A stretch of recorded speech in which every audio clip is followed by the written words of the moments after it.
Bom dia, galera! Sejam todos bem-vindos ao nosso primeiro vídeo desta semana. Antes das notícias, um breve esclarecimento. No último sábado, eu gravei 2 vídeos falando sobre a live que o Bolsonaro faria com o Elon Musk, mas infelizmente, por conta do ataque do Irã contra Israel, não tinha clima realmente, né? O evento foi cancelado. Na verdade, ele foi adiado. Não tem nova data definida ainda. Assim que tivermos, eu trago aqui para vocês. Lamentável por uma série de motivos. O principal, obviamente, o ataque em si, né? Mas também pela expectativa que a gente estava criando, não só para a live, mas também pela repercussão dela mundo afora, né? Mas vai acontecer e vai ser melhor ainda, tá? Agora vamos lá, nosso tema principal hoje vai ser o Lula, ao que tudo indica, usando o Alexandre de Moraes como boi de piranha para se safar, tá entregando a cabeça do Xande, tá? Primeira matéria do dia é essa no canto da tela. Vejam só que declaração infeliz, para dizer o mínimo, né? Para não correr risco, né? Do Luiz Roberto Barroso, presidente do Supremo Tribunal Federal. De acordo com ele, engajamento antidemocrático é para ganhar dinheiro. Ele está se referindo aí, pessoal, à luta do que ele chama de extrema-direita pela liberdade de expressão. Ele já começa se desqualificando para o debate, quando ele diz que é um engajamento antidemocrático, porque tudo que o Barroso não gosta, tudo que ele desaprova é antidemocrático. Então ele está ditando quem está certo, quem é democrático, e agora, além disso, as nossas motivações. Barroso, seguinte, deixa eu te explicar uma coisa. Isso aqui é um trabalho como qualquer outro. Então, óbvio que a gente quer ser remunerado. Tanto você sabe disso que o STF e o TSE gostam tanto de nos desmonetizar, porque vocês sabem que, inviabilizando financeiramente o nosso trabalho, fica difícil a gente continuar. Então, sim, claro que a gente quer ter liberdade para falar, né, sem correr o risco de perder a nossa fonte de renda. Mas você, Barroso, está falando para uma parcela mínima das pessoas da direita conservadora, não da extrema-direita. Porque são pouquíssimas pessoas que vivem disso. Você está usando um argumento que não se aplica a 99,9999% das pessoas que defendem a liberdade de expressão. Tá? Agora, se você quer conversar sobre ganhar dinheiro, a gente podia discutir aqui essa matéria. O ministro da CGU indicado pelo Lula, né, pelo seu presidente democrático, que tá aí, ele está revendo os acordos de leniência da Odebrecht. Enquanto isso, o escritório de direito dele defende a Odebrecht. Ele saiu da sociedade e deixou com quem? Com a esposa dele. Então vejam bem, o cara é ministro da CGU, indicado pelo Lula, ele está renegociando acordos de leniência da empreiteira, que a gente sabe tem fortíssimas ligações com o Lula, enquanto o escritório de direito que defende os interesses da empreiteira é o da esposa dele. Essa é uma prática que a gente observa também em outros locais, não apenas na CGU. Né? Vou parar por aqui, mas quem está assistindo, e você, Barroso, sabem exatamente do que eu estou falando. E eu queria mostrar para todo mundo algumas declarações que o Barroso fez ao longo dos últimos 4, 5 anos. Vejam aí nessa arte. Perdeu, mané, não amola. O judiciário passou a ser um poder político. Eleição não se vence, se toma. Nós derrotamos o bolsonarismo. Barroso, que fez live com ninguém mais, ninguém menos que Felipe Neto. E vejam só essa postagem do Menino Foca, que é o cara que mais ganha dinheiro com engajamento na internet, Barroso. Considerando que eu sou profissional e estudioso da área, ele está falando sobre internet, né, há 14 anos, trabalhei na elaboração do PL 2630, o PL da censura. Um youtuber, o Felipe Neto, amigo do Luiz Roberto Barroso. Que legal, né? Mas que bacana. E aí, presidente do STF, será que o seu amigo Felipe Neto também quer esse engajamento democrático, né? Com censura, mas democrático, participando da feição do PL 2630 por dinheiro? Será, Barroso? Eu não sei. Agora vamos conversar aqui sobre o seu colega de casa, o Flávio Dino, que parabenizou a Alemanha por ter cortado o financiamento de um partido neonazista. São várias camadas, né? A primeira é a própria existência do partido neonazista na Alemanha. Quer dizer que existe a possibilidade na Alemanha de existir um partido neonazista que até pouco tempo atrás recebia verba pública. Isso por si só já é um absurdo. Aí o Flávio Dino vai lá e parabeniza o corte do financiamento, não era para questionar a Alemanha pela existência do partido? Estranho, né? Mas é mais estranho ainda quando isso parte de uma pessoa que fez toda a sua carreira política praticamente, né, deixou o partido aos 45 do segundo tempo, no Partido Comunista do Brasil. Sim, porque no Brasil, né, não pode ter partido neonazista, mas pode ter Partido Comunista, o que é uma aberração. Não deveria existir nenhum dos dois. E é uma pessoa que se orgulha disso aí. A gente conversou sobre isso recentemente. A surpresa do Elon Musk quando descobriu que um ministro do STF era membro do PCdoB, né? Então, bacana, bacana. Vamos parabenizar aqui a Alemanha por cortar a verba de um partido neonazista que existe. Bizarro, né? Mas partindo de uma pessoa que fez toda a sua vida, né? Toda a sua vida em um partido comunista, que matou muito mais do que o nazismo. Vamos começar aqui a falar rapidinho, pessoal, a respeito dessa questão de Irã e Israel. A gente não pode se aprofundar muito, emitir opinião, porque nenhuma plataforma, com exceção do X, ó que surpresa, né, permite que você opine sobre isso. Você não pode ter opinião, a não ser, né, de repente, que você esteja mais para um lado, que eu não vou dizer qual é, do que para o outro, tá? Joe Biden comunicou ao Netanyahu que os Estados Unidos não vão participar de qualquer reação da parte de Israel. E a reação, pessoal, porque a esquerda está dizendo que o primeiro ataque partiu, né, de Israel. Olha só, o primeiro ataque, entre aspas, de Israel foi um ataque preciso e pontual a um prédio vizinho de um consulado iraniano. E lá estavam membros do alto comando do exército iraniano e também do Hamas. Tá? Nenhum civil foi atingido. Além disso, vejam bem, além disso, o Irã é um dos maiores financiadores do Hamas e abriga líderes do grupo terrorista. Então não foi um ataque ao Irã, foi um ataque a pessoas que participam ativamente como financiadores e como executores dos planos do Hamas. Aí o Irã foi lá e aí sim reagiu. Mas como? De maneira desproporcional, como a esquerda adora criticar Israel por fazê-lo, né? Como se fosse Israel que usasse civis como escudos humanos. Só que o que aconteceu, pessoal? A defesa antiaérea de Israel é a mais desenvolvida do mundo, a melhor do mundo. E não passou nada. Nenhum alvo foi atingido. Tá? E aí começa uma nova narrativa da esquerda. Vejam só, é até difícil de você falar sobre isso sem fazer juízo de valor, como eu disse aqui, que não posso fazer, né? Uma matéria do famosíssimo, né, socialista de Genebra, Jamil Chadé, reproduzindo uma fala do Celso Amorim. Né? Ele diz que o Irã fez um gesto e a bola agora está com Israel.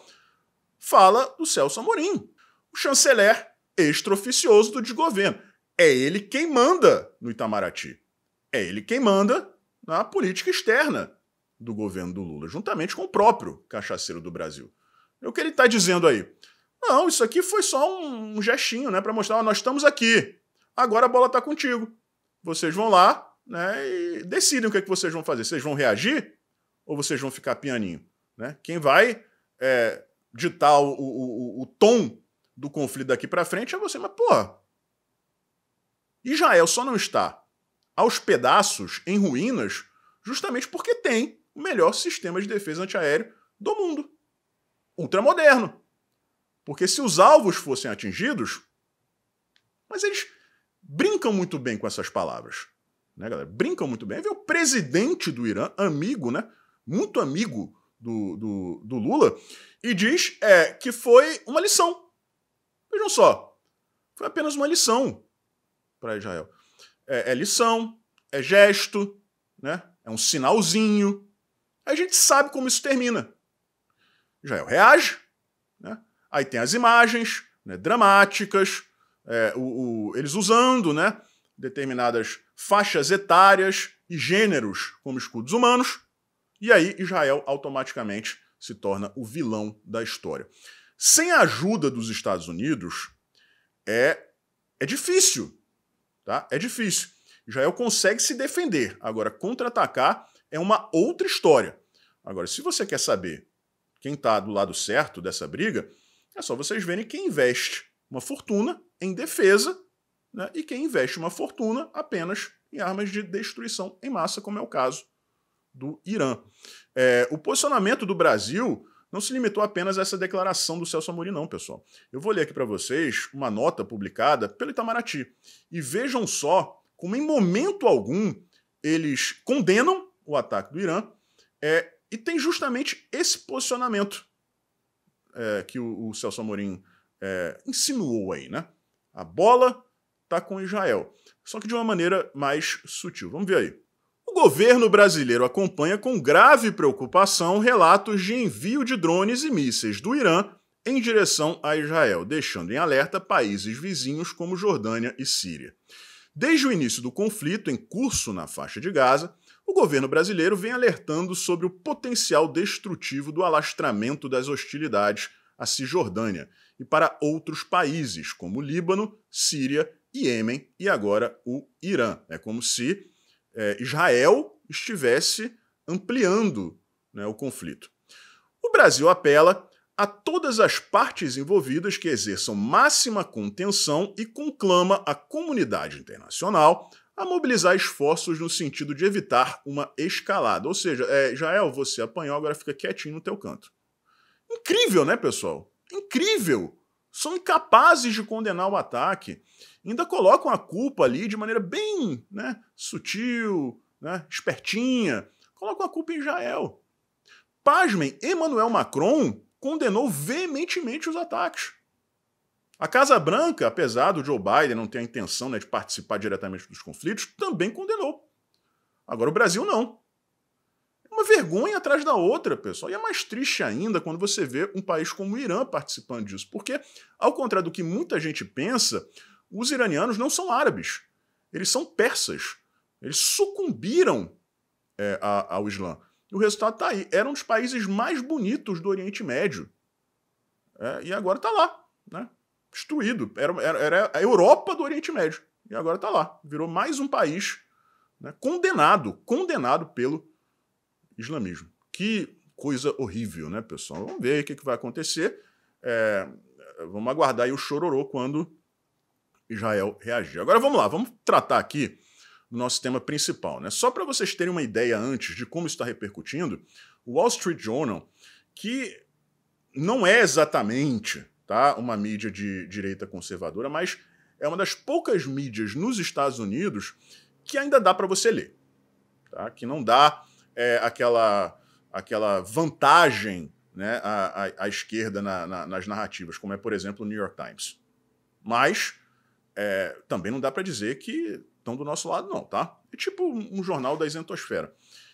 E eles deram espaço nobre ao que está acontecendo, né, essa luta entre o Elon Musk e o STF. Tá? Não vou ler aqui o texto porque é exatamente aquilo que a gente já sabe. Eu só quero que vocês vejam que o caso está repercutindo muito lá fora.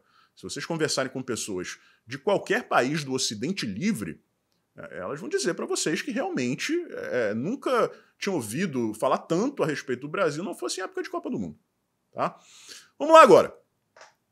O que aconteceu, pessoal? Vamos formular aqui um raciocínio lógico, porque determinadas coisas, quando você fala no Twitter, por exemplo, tem muita gente com limitação cognitiva e não consegue compreender.